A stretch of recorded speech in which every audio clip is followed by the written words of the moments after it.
नमस्कार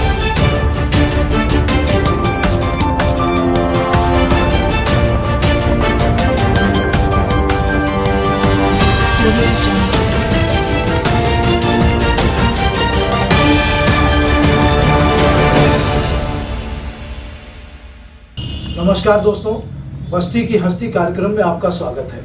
जैसा कि आप जानते हैं, प्रत्येक रविवार को हम आपसे एक ऐसे खास शख्सियत से मुलाकात कराते हैं जो विभिन्न क्षेत्रों में बस्ती का नाम जाकर के देश और दुनिया में रोशन कर रहे हैं। तो आज हमारे साथ हमारे स्टूडियो में मौजूद हैं जाने माने कवि जो देश और दुनिया के कवि सम्मेलनों में जाकर के बस्ती की धाक जमा कर आते हैं, डॉक्टर रामकृष्ण लाल जगमग जी।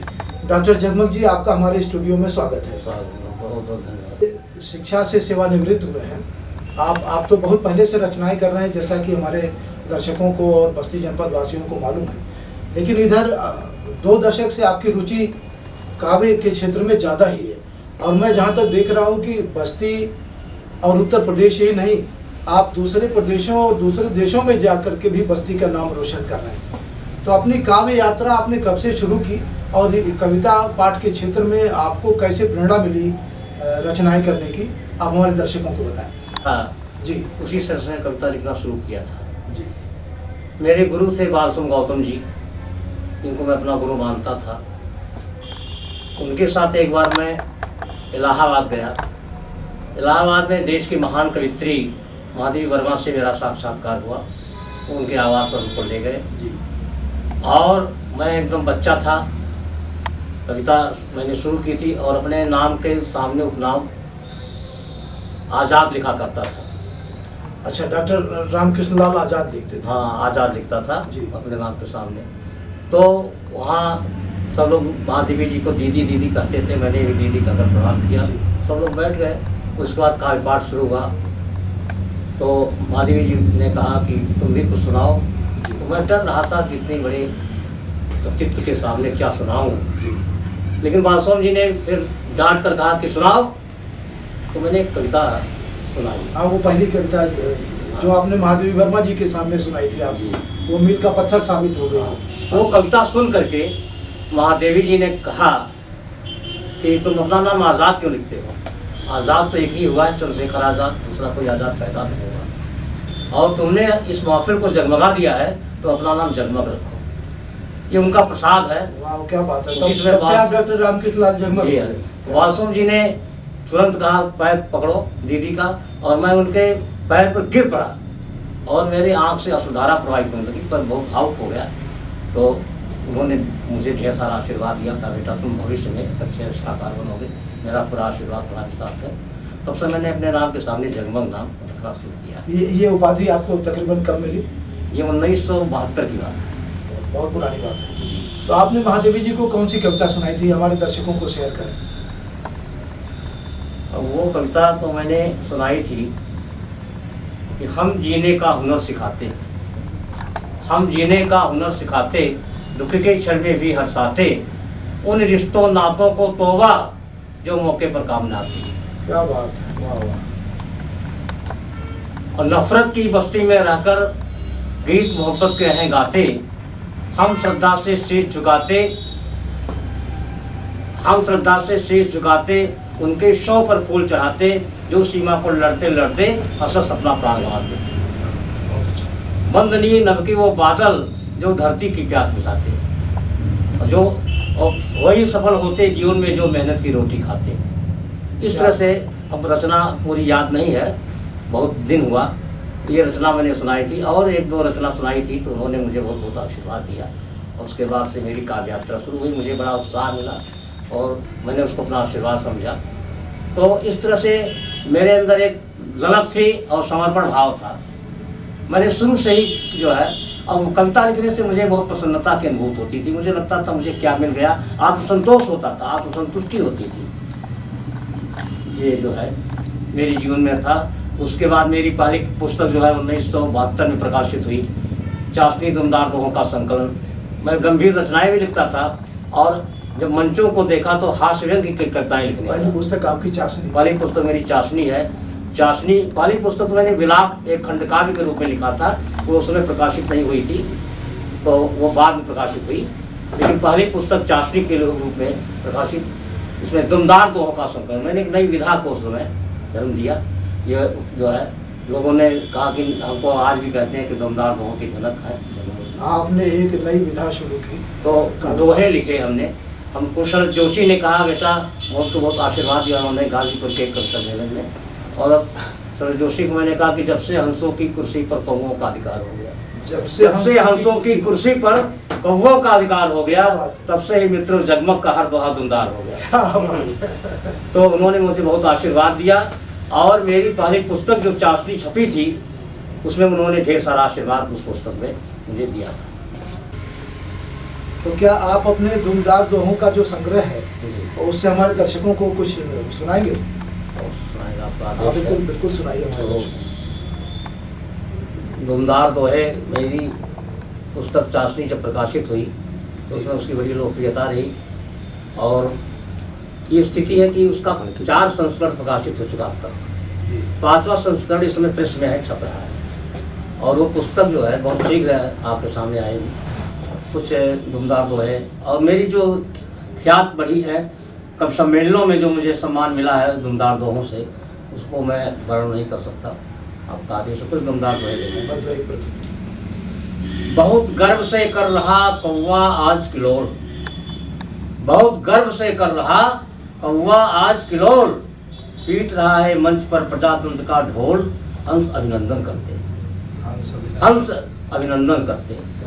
और देखिए गणतंत्र दिवस आने वाला है, बहुत ये 50 वर्ष पुरानी रचना है, आज भी जो है प्रासंगिक है कि भले करो उपवास तुम भले सहो अपमान, भले करो उपवास तुम भले सहो अपमान, लेकिन बोलो जोर से भारतवर्ष महान। आज गणतंत्र दिवस है, आज गणतंत्र दिवस है। मंत्री जी क्या दूं तुम्हें पीने को इस वक्त, मंत्री जी क्या दूं तुम्हें पीने को इस वक्त, इस शरीर में है नहीं एक बूंद भी रक्त, पीस कर पी लो हड्डी, पीस कर पी लो हड्डी। नेताजी कहने लगे शंकर भोलेनाथ, नेताजी कहने लगे शंकर भोलेनाथ, सुबह सुबह ये प्रभु झुका रहा हूँ माथ, फंसा दो मुर्गा कोई। और एक दुमदार दुआ देखिए कि कुछ लोगों ने प्रेम से औंटाया जब दूध, कुछ लोगों ने प्रेम से औंटाया जब दूध, इतने में सब लड़ पड़े अपनी आंखें मूंद, मलाई हम खाएंगे, मलाई हम खाएंगे। कितना सुंदर लग रहा पंडित जी का वेश, ये बहुत लोकप्रिय दुमदार दुआ है कि कितना सुंदर लग रहा पंडित जी का वेश, मुर्गा खाते रात में कर देते उपदेश, अहिंसा परमो धर्म। और देखिए आज लोग बाबाओं के नाम पर हास्य रंग की रचना करते हैं। मैंने बहुत पहले कह दिया था किसी का नाम नहीं लिया, योगी राज भगवान है गली गली है नाम, और आज ये दुमदार दुआ प्रासंगिक है। योगी राज भगवान है गली गली है नाव, पास सुंदरी पलंग पर दबा रही हैं पाँव, साधना सफल हो गई। क्या बात है, क्या बात है, साधना सफल हो गई। आपने डेडिकेट कर दिया इसको राम रहीम। और देखिए और मैं जगमग जी, आप शिक्षा विभाग में सेवारत थे, अध्यापक के रूप में आपने बड़ी लंबी अवधि तक सेवा किया है। आप का सेवानिवृत्ति आपकी कब हुई है? 31 मार्च 2016 में सेवानिवृत्त। 2016 में सेवानिवृत्त हुए हैं और उसके बाद काव्य पाठ में आप ज़्यादा ही समय देने लगे पहले से। उसके बाद साहित्य के प्रति पूर्णतया समर्पित हो गया। पूर्णतया समर्पित। मेरी तमाम पुस्तकें उसके बाद भी प्रकाशित हुई और जितनी कविताएं हास्यरंग की मैंने लिखी हैं उससे अधिक कविताएं जो है गंभीर भी हैं। बच्चों पर भी लिखने का सौभाग्य प्राप्त हुआ, बच्चों पर भी मेरी एक पुस्तक प्रकाशित है। तो आपने 30-35 साल शिक्षा में सेवा दी और उसके बाद उसके पहले से भी आप काव्य जगत में या साहित्य के जगत में सेवाएं दे रहे हैं अपनी, और उत्कृष्ट रचनाएं भी आपकी बहुत सारी सराही गई हैं। आप हमारे दर्शकों को बताएं, एक सवाल आपसे है कि आनंद किस में आ रहा है आपको? बतौर शिक्षक ज़्यादा मजा आया या काव्य पाठ करते हुए? आनंद तो हमें दोनों में है क्योंकि शिक्षक और साहित्यकार एक दूसरे का पर्याय होता है। एक दूसरे का पर्याय। मुझे शिक्षा जगत में भी जब तक मैं रहा मुझे आनंद की अनुभूति हुई। बच्चों के बीच में बच्चा बना रहा जी, और बच्चों को शिक्षा मैं कविता के भी माध्यम से दे देता था। बच्चे सब प्रसन्नता से कहते थे कि सर जी कोई कविता सुना दीजिए। तो कुछ पढ़ाता था जब मैं, तो बच्चों को कविता के माध्यम से पढ़ा देता था। दूसरी बात है, हमारे जितने अधिकारी रहे शिक्षा विभाग में, जी सब मेरी प्रतिभा से बहुत ही प्रभावित रहे और सबने मुझको अवसर दिया आगे बढ़ने का। जगमग जी, आपने बहुत सारी रचनाएं लिखी हैं, पढ़ी हैं और बहुत सारी रचनाएं आपकी सराही गई हैं। आप कोई ऐसी रचना बताएं जिसको दर्शकों ने बहुत सराहा हो, जो आपके जीवन में काव्य यात्रा में आपके मील का पत्थर साबित हुई हो, वो हमारे दर्शकों को सुनाएं। अब कवि सम्मेलन के मंचों पर तो हास्य रंग की रचनाएं सराही जाती थी। दमदार दोहे के लिए लोग कहते थे सुनाइए, तो दमदार दोहों से ज़्यादा लोकप्रियता हुई। हास्य रंग की अन्य रचनाएं भी सुनाते थे और कहीं कहीं जहाँ साहित्यिक गोष्ठी होती थी वहाँ गोष्ठियों में गंभीर रचनाएं भी जो है, और रचना तो सभी प्रिय है, हमें कोई भी रचना ऐसी नहीं जो हमको प्रिय ना हो। और लेकिन ये है कि मैं एक आध रचना आप कहिए तो हमारे दर्शकों को कुछ मुक्तक जो है, दमदार दोहे तो अभी आपने सुने ही, जी जी कुछ मुक्तक आपको सुनाए जो प्रिय है लोगों को। कि अपने और पराये का कुछ ज्ञान नहीं था, अपने और पराये का कुछ ज्ञान नहीं था, सच कहता हूँ ये रिश्ता आसान नहीं था। और एक झलक में तुम्हें देवता माना मैंने, तुम पत्थर निकलोगे अनुमान नहीं। क्या बात है, क्या बात है। एक झलक में तुम्हें देवता माना मैंने, हाँ, तुम पत्थर निकलोगे, ये अनुमान नहीं था। अनुमान नहीं था। अपने और पराये का कुछ ज्ञान नहीं था, सच कहता हूँ ये रिश्ता आसान नहीं था। एक झलक में तुम्हें देवता माना मैंने, तुम पत्थर निकलोगे अनुमान नहीं था। और एक मुक्तक बहुत सराही जाती है। अपनी छाया से भी अब डरने लगा हूँ, अपनी छाया से भी अब अपनी डरने लगा। छाया से भी अब डरने लगा हूँ, क्या बात। रिक्तता को गीत से भरने लगा हूँ। आहा, दोस्तों के कारनामे देखकर, दोस्तों के कारनामे देखकर दुश्मनों से दोस्ती करने लगा। आहा, क्या बात है। कारनामे देखकर हाँ, दुश्मनों से दोस्ती करने लगा। और एक मुक्तक मुझे बहुत प्रिय है कि जो मैंने अपने लिए विशेष रूप से लिखा है कि कभी क्रोध की ज्वाला उसे नहीं उगलती। इसको मैंने अपनी पत्नी को समर्पित किया है। जी। कभी, और ये हर व्यक्ति के हृदय की भावना है, होनी चाहिए। कभी क्रोध की ज्वाला उसे नहीं उगलती, कभी क्रोध की ज्वाला उसे नहीं उगलती, दुर्दिन में भी अपने पद से नहीं फिसलती। क्या बात है। और मेरे मन का राम भाग्यशाली है कितना, जिसकी सीता कंचन मुझ पर नहीं मचलती। नहीं मचलती। क्या बात है। और माता कैकेयी पर एक मैंने खंडकाव्य लिखा है। हाँ, कैकेयी को मैंने अपनी दृष्टि से देखा है। इसको जहाँ जहाँ मैंने इसको सुनाया बहुत जो है आशीर्वाद मिला। सराहना की। चार पंक्ति क्यों सुना हाँ, था। बिल्कुल दर्शकों को समझ। जनता को रो रो अपना मधमास दे दिया, जनता को रो रो अपना मधमास दे दिया, वात्सल्य को चीख चीख संन्यास दे दिया। हाँ, क्या बात। कैकेयी ने केवल जनहित की रक्षा में, कैकेयी ने केवल जनहित की रक्षा में सबसे प्यारे बेटे को वनवास दे दिया। वनवास दे दिया। क्या बात। जनता को रो रो अपना मधमास दे दिया, वात्सल्य को चीख चीख संन्यास दे दिया। कैकेयी ने केवल जनहित की रक्षा में सबसे प्यारे बेटे को वनवास दे दिया। क्या बात है, बहुत अच्छा। चार पंक्तियां हैं। सुना। मेहनत करने पर भी घर में नहीं उजेरा होता, मेहनत करने पर भी घर में नहीं उजेरा होता, खुशियों की गौरैया का कहाँ बसेरा होता। वाह वाह वाह। मेहनत करने पर भी घर में नहीं उजेरा होता, मेहनत करने पर भी घर में नहीं उजेरा होता, और खुशियों की गौरैया का कहाँ बसेरा होता।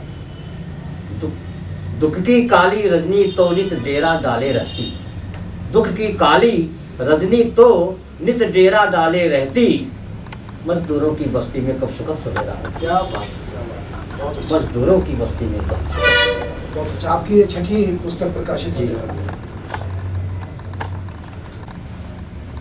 जगमग जी, आपने काव्य पाठ के मंचों पर देश और दुनिया का भ्रमण किया है और मेरे ख्याल से देश के जो नामचीन कवि हैं, कहीं न कहीं किसी न किसी मंच पर आपसे जरूर मुलाकात हुई होगी।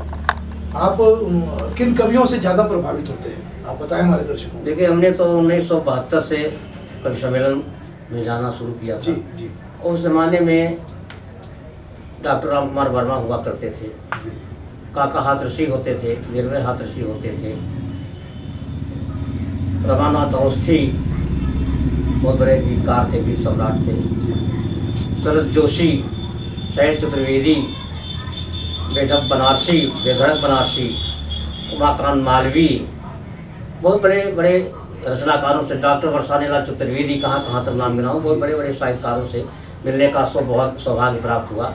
और बीच बीच में भी तमाम रचनाकारों से हमारे तमाम निमित्त हैं जो है, लेकिन अब कवि सम्मेलनों का स्तर बहुत गिर गया है। अब कवि सम्मेलन में वो माहौल नहीं है जो पहले जैसा था। नहीं, एक बदलाव देखने को मिला कि लोगों में जो युवा पीढ़ी है या इस वक्त जो परिवेश है हमारा, इसमें लोग पढ़ना नहीं चाहते, साहित्य के प्रति लोगों की रुचि घट रही है।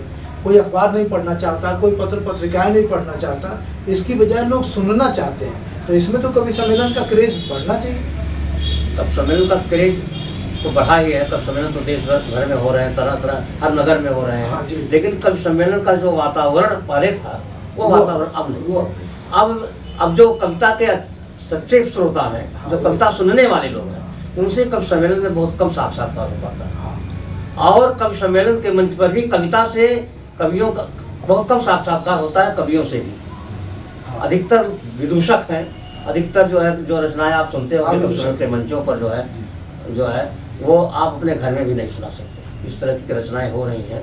लेकिन आप भी बहुत अच्छे लोग हैं, हम लोग आशावादी हैं। आप ये कहना चाहते हैं कि रचनाओं में भी गिरावट आई है? रचनाओं में बहुत गिरावट आई है।